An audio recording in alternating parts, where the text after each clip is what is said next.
Hello everyone, welcome back to Ninja Prep. This is Kapil Goyal, your educator and mentor for PG Physics.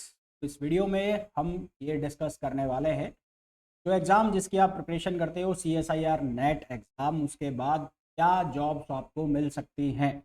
अक्सर बच्चे मुझसे question करते हैं जो prepare करते हैं, उनका एक क्वेश्चन रहता है कि सर हमारे पास CSIR नेट के बाद क्या जॉब्स अपॉर्चुनिटी होती है, क्या CSIR नेट एग्ज़ाम क्लियर होते ही हमें गवर्नमेंट जॉब मिल जाएगी, और मिलेगी तो कौन सी गवर्नमेंट जॉब मिलेगी और क्या सभी को गवर्नमेंट जॉब मिल जाती है। तो इस बात को लेकर मैं भी काफ़ी रिसर्च कर रहा था कि CSIR नेट के बाद आखिर ऑप्शंस क्या क्या है। मैं काफ़ी सारे जो ब्लॉग्स हैं या गूगल मैंने किया तो उसमें मैंने काफ़ी सारे ब्लॉग्स आर्टिकल्स को भी पढ़ा। आप यकीन नहीं मानेंगे, सारे के सारे आर्टिकल कॉपी है। अब में सेम बातें लिखी हुई हैं, आप PhD कर सकते हो, ये कर सकते हो, ठीक है, वो बात भी ठीक है, हम कर सकते हैं। पर अगर मेन बात की मैं बात करूं कि जो बच्चे ये सोचते हैं कि हमें गवर्नमेंट जॉब मिलेगी या CSIR नेट के बाद ये हो जाएगा, तो वो कुछ डाउट आपके में जो आपके दिमाग में है वो क्लियर करने वाला ना। तो हालांकि ये आत्मघाती हमला भी हो सकता है मेरे लिए। क्यों हो सकता है? क्योंकि मैं खुद भी CSIR नेट का पढ़ाता हूँ, पर मुझे ये लगता है कि सच आपको पता होनी चाहिए तब आपके पास एक्चुअल में क्या अपॉर्चुनिटीज़ होती है CSIR नेट के बाद ना। तो चलिए स्टार्ट करते हैं वीडियो को लाइक करें, सब्सक्राइब करें, और अगर अभी तक शेयर नहीं किया है तो प्लीज़ शेयर ज़रूर कर दें। जो भी प्रिपरेशन कर रहा है CSIR नेट, ये सभी के लिए, चाहे वो फिजिक्स से हो, चाहे वो मैथमेटिक्स से हो, केमिस्ट्री से हो, लाइफ साइंस से हो, किसी से भी हो, सभी के लिए। देखो, अगर आप CSIR नेट की एग्ज़ाम की प्रिपरेशन कर रहे हो ये सोचकर कि अगर आपको गवर्नमेंट जॉब मिल जाएगी नेट का एग्ज़ाम होने के बाद, नेट एग्ज़ाम्स के बाद आपको जो गवर्नमेंट जॉब है वो 2-3 गवर्नमेंट जॉब है जिनके लिए आपको चांस बन सकते हैं। अब ऐसा नहीं है कि नेट एग्ज़ाम क्लियर हो गया तो वो तय है कि आपको गवर्नमेंट करनी है। कुछ जो गवर्नमेंट जॉब्स है वहाँ पर आपको चांसेस हैं एंट्री मिलने के। जैसे कि एक जॉब होती है असिस्टेंट प्रोफेसर कॉलेज के अंदर। वो गवर्नमेंट यूनिवर्सिटीज़ या गवर्नमेंट कॉलेज होते हैं, उनके अंदर जो असिस्टेंट प्रोफेसर या प्रोफेसर, उनके लिए क्वालिफिकेशन होती है CSIR नेट एग्ज़ाम। यानी कि जो क्वालिफिकेशन ज़रूरी है, PhD है किसी केस में, MSc मांगा हुआ है, उसके अलावा जो एक मिनिमम क्राइटेरिया लगा देते हैं कि बच्चे के पास नेट क्लियर होना चाहिए। वो CSIR नेट हो या फिर वो कई जो स्टेट्स हैं वो अपना स्टेट एलिजिबिलिटी टेस्ट भी कराते हैं, परंतु जिनके पास CSIR नेट होता है, क्लियर होता है, उन्हें वो सेट के एग्ज़ाम देने की ज़रूरत नहीं होती। एक तो ये है कि आप जो वो गवर्नमेंट प्रोफेसर वाली जो जॉब है असिस्टेंट प्रोफेसर वाली, उसके लिए आप एलिजिबल हो जाते हैं। ठीक है, गवर्नमेंट जॉब की अगर बात करें तो एक तो आपके पास वो गवर्नमेंट जॉब का वो वाला चांस। और उसके अलावा अगर हम बात करें तो कई PSUs होती हैं, डिफेंस ऑर्गेनाइजेशन होती है, रिसर्च इंस्टीट्यूट्स होते हैं, जिनके अंदर ये जो जॉब्स है आपको ऑफ़र की जा सकती है, ऑफ़र मिलती हैं, इन ये जॉब्स हैं मिल जाती हैं। और इतनी बल्क में नहीं मिलती जितनी कि जो बच्चे प्रिपरेशन करते हैं, जैसे कि SSC की प्रिपरेशन कर रहे हैं और वहाँ पर नंबर ऑफ़ सीट्स बहुत ज़्यादा आते हैं। यहाँ पर इतनी बल्क में नहीं आती। यहाँ पर इन जो रिसर्च ऑर्गेनाइजेशन है या जो डिफेंस ऑर्गेनाइजेशन है, इनमें भी ठीक ठाक जो जॉब है वो मिल जाती है। इसके बेस पर CSIR नेट का अगर आपने क्लियर किया हुआ है, उसके स्कोर कार्ड के बेस पर वो जॉब आपको रहती है। तो गवर्नमेंट जॉब्स की बात करूँ तो गवर्नमेंट जॉब्स की कैटेगरी में बस ये 2-3 ही जॉब आती है। एक ये डिफेंस ऑर्गेनाइजेशंस PSUs हो गया, या आप कह लो लैब्स कह लो। उसके अलावा ये असिस्टेंट प्रोफेसर जॉब है, वो कॉलेज वाली, प्राइवेट गवर्नमेंट यूनिवर्सिटीज़ है, गवर्नमेंट कॉलेज है, वो वाली जॉब आपको मिल सकती है। तो गवर्नमेंट जॉब का ऑप्शन केवल इतना ही। उसके बाद यदि मैं बात करूं तो उसके बाद आपको और क्या ऑप्शन मिल सकते हैं। देखो, अब जब CSIR नेट का एग्ज़ाम देते हो आप, तो दो कैटेगरी में होता है वो, एक JRF के लिए और एक लेक्चरशिप के लिए। लेक्चरशिप वाला तो वही हो गया जो इसको गवर्नमेंट कॉलेज के अंदर, गवर्नमेंट यूनिवर्सिटी के अंदर असिस्टेंट प्रोफेसर प्रोफेसर बनना है, तो उनको लेक्चरशिप कम से कम क्लियर करना पड़ता है। और JRF वाला जो है उसके मार्क्स थोड़े से ज़्यादा रहते हैं, मतलब कट ऑफ दोनों का अंतर होता है। अगर JRF का नंबर 100 मार्क्स कट ऑफ जा रहा है तो जो लेक्चरशिप के है उसके लिए कट ऑफ 90-91 के आसपास, करीबन करीबन 10 नंबर का अंतर है। तो JRF जिनका क्लियर हो जाता है तो उनको फिनेंशियल एड्स मिलते हैं। फिनेंशियल एड्स का मतलब है फिनेंशियल बेनिफिट्स मिलते हैं गवर्नमेंट से।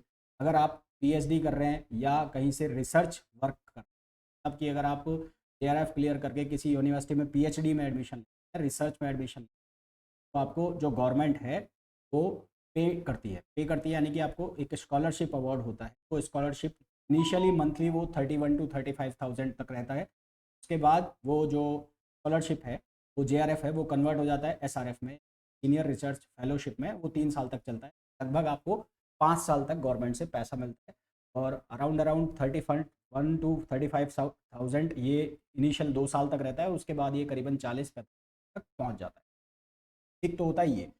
फिर उसके बाद कई जो लैब्स हैं या कई जो ऑर्गेनाइजेशंस हैं, डिफेंस ऑर्गेनाइजेशन इवन या रिसर्च ऑर्गेनाइजेशन में रिसर्च एसोसिएट की वैकेंसी निकलती है। रिसर्च एसोसिएट या टेक्निकल असिस्टेंट की ये परमानेंट गवर्नमेंट जॉब नहीं होती।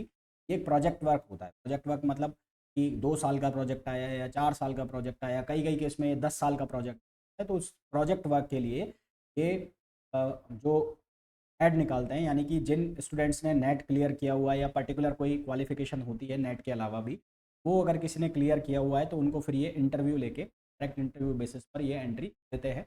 कि पे स्केल काफ़ी अच्छी खासी होती है। उसमें आपको 50,000 से 60,000 इनिशियल मिल जाता है। उसके बाद वो जैसे जैसे आपके नंबर ऑफ़ ईयर्स बढ़ते रहते हैं तो उसके बाद वो जो बैंड है वो चेंज होता है। रिसर्च एसोसिएट 1, 2 से फिर 3 में जाता है। तो इस तरह से वो चलता रहता है। तो अगर मैं बात करूं कि नेट के बाद आपको क्या जॉब्स ऑफर होते हैं, गवर्नमेंट जॉब्स के बहुत ज़्यादा ऑप्शंस नहीं होते हैं।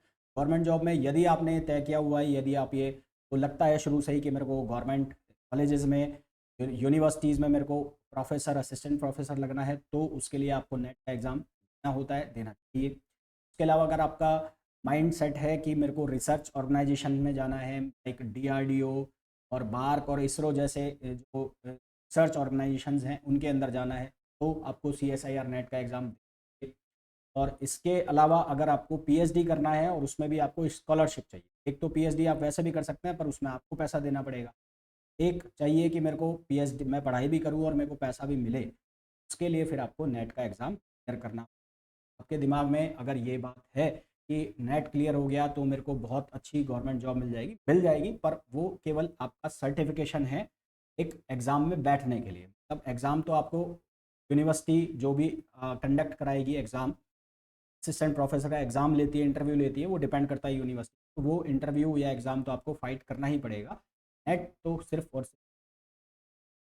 उसके अलावा एक बेनिफिट इसका ये हो जाता है कि अगर आप मान लो किसी कॉलेज में जॉब कर रहे हैं, किसी यूनिवर्सिटी में जॉब कर रहे हैं, तो हाँ आपको फिनेंशियल बेनिफिट्स एक दूसरे कैंडिडेट जिसका नेट क्वालिफाई नहीं है उसके कंपैरिजन में ज़्यादा मिलते हैं। अब कि आप एक एक्स फिगर मान लो कि उस तो नेट क्वालिफाई नहीं है, उसको 30,000 रुपये मिल रहे हैं। अगर आपने नेट क्वालिफाई किया हुआ है और आप किसी प्राइवेट यूनिवर्सिटी कॉलेज में आ रहे हैं, तो आपको अगर उसको 30 मिल रहे हैं तो आपको 40 तक आते हैं। एक ये बेनिफिट तो ज़रूर रहता है। तो ये सारे बेनिफिट्स होते हैं नेट के। और गवर्नमेंट जॉब वाला जो है वो, हालांकि मेरे को पता है कि आप लोगों को क्लियर होगा। अगर कई बच्चों का ये डाउट है, कई के दिमाग में होता है कि मेरा नेट क्लियर हो जाएगा, जॉब लग जाएगा, वो जॉब गवर्नमेंट जॉब का सिर्फ सर्टिफिकेशन है ना। ये नहीं है कि वो जैसे मैंने SSC का एग्ज़ाम क्लियर किया तो मेरे पास कॉल लेटर आ गया, वो वाला हिसाब नहीं। एक सर्टिफिकेशन है, क्योंकि जो कॉलेज प्रोफेसर्स हैं या जो असिस्टेंट प्रोफेसर्स हैं उनकी जो रिक्वायरमेंट है कि उनको नॉलेज अच्छा खासा होना चाहिए। नेट एग्ज़ाम में एक आपकी नॉलेज चेक हो जाती है कि हाँ भाई इस बंदे को आता है, तो वो सेलेक्टेड कैंडिडेट ही बैठते हैं जिनको आता है, फिर उनका एग्ज़ाम किया जाता है। क्योंकि इतनी ज़्यादा सीट्स होती नहीं है ना। मुश्किल से कॉलेज में 10 सीट निकल गई, 20 सीट निकल गई, चलती नहीं है, होते हैं बहुत सारे। तो ये नेट एग्ज़ाम के बाद अपॉर्चुनिटीज़ होती है आप लोगों के पास। अगर आपका माइंड रिसर्च ओरिएंटेड है, अगर में असिस्टेंट प्रोफेसर लगना चाहते हैं, किसी यूनिवर्सिटी में असिस्टेंट प्रोफेसर लगना चाहते हैं, तो आपको नेट एग्ज़ाम चाहिए। और अगर आप का ये माइंड सेट नहीं है, मतलब रिसर्च के लिए माइंड सेट नहीं है, आपको लगता है कि यार मेरे को तो गवर्नमेंट जॉब चाहिए, वो कोई से भी हो, तो मैं ये कहूँगा फिर आपको नेट एग्ज़ाम के लिए नहीं जाना चाहिए। क्योंकि फिर अगर आपको कोई सी भी गवर्नमेंट जॉब चाहिए तो फिर तो दूसरी गवर्नमेंट जॉब्स हैं उनके लिए प्रिपेयर करो, वो ज़्यादा बेटर है। आई होप तो मैंने आपको बताया है बहुत अच्छे से समझ में आ गया होगा। फिर भी कोई डाउट वगैरह रह जाता है तो आप कमेंट करके पूछ सकते हैं। मैं आपको ये भी बता देता हूँ कि कौन कौन सी जो ऑर्गेनाइजेशंस हैं, PSUs वगैरह हैं, जिनमें आपको जॉब ऑफर हो जाता है। जैसे कि इसरो हुआ, इफर हुआ, और ये TISS हुआ, Tata institute of social science हुआ, बार्क हुआ, डिपार्टमेंट ऑफ एटॉमिक एनर्जी हुआ। इसके अलावा भी बहुत सारे पब्लिक सेक्टर हैं, PSUs हैं, जॉब ऑफर हो जाता है। फिर अगर हम बात करें तो जो ये रिसर्च लैब्स होती है, यहाँ पर भी प्रोजेक्ट वर्क आ जाता है। यानी कि जो रिसर्च एसोसिएट की मैं बात कर रहा था, वो यहाँ पर ऑफर हो जाता है, या कई बार ये JRF को भी रख लेते हैं रिसर्च वर्क लाइक PhD। तो ये तो बहुत सारे होते हैं, रिसर्च लैब तो बहुत ही सारी होती है ना। तो ये एक रहता है। तो अगर आप लोगों का माइंडसेट है साइंस फील्ड में आगे बढ़ने का, मतलब मेरे को रिसर्च में जाना है, मेरे को साइंस में और चीज़ें, तो नेट एग्ज़ाम आपको देना चाहिए। मेरे कोर्सेज चल रहे हैं फिजिकल साइंस के लिए, CSIR नेट के लिए अभी क्लासिकल मैकेनिक्स चल रहा है, और अभी जल्द ही इलेक्ट्रोडायनेमिक्स स्टार्ट होने वाला है। तो अगर आप फिजिकल साइंस से प्रिपरेशन कर रहे हैं नेट एग्जाम की, तो आप जो मेरा टेलीग्राम ग्रुप है उसे भी ज्वाइन कर सकते हैं। उसका लिंक आपको दिखाई दे रहा है स्क्रीन के ऊपर, इवन डिस्क्रिप्शन में भी मैंने उसको मेंशन किया हुआ है। और अगर आप पेड बैचेस ज्वाइन करना चाहते हैं तो मेरा जो ऐप है ninja prep by Kapil sir, उसे डाउनलोड करके और जो बैच है वो ज्वाइन कर सकते हैं। खुली वीडियो आपको पसंद आया होगा, प्लीज़ वीडियो को लाइक ज़रूर करिएगा। चैनल को सब्सक्राइब नहीं किया है तो चैनल को सब्सक्राइब कीजिएगा और शेयर ज़रूर कीजिएगा।